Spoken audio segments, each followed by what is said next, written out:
A sweeping study of all the world's glaciers outside of Greenland and the Antarctic ice sheets has found that nearly half of them will melt by century's end, even if the world meets its most ambitious global warming goal.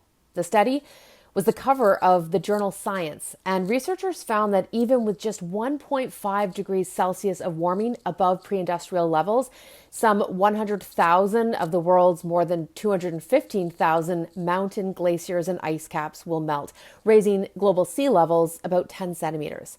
On the upper end of potential warming is 3 degrees, and this research found that that translates into a loss of over 70% of global glaciers, 13 centimeters of sea level rise.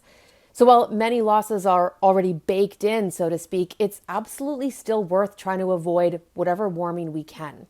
The study found that the greatest impact will happen first to the world's smallest glaciers, those less than 1 square kilometer in area.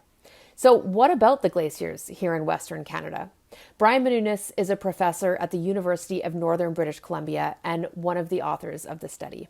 When we think about Western Canada, we don't have, there's not a tremendous amount of ice on average. That is, if we took all of the ice in British Columbia and Alberta and melted it overnight, we're only talking about a couple millimeters of sea level rise.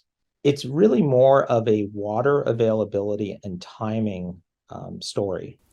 These small glaciers play important roles in local ecosystems and water supply. In fact, an estimated 1.9 billion people worldwide depend on glaciers for water.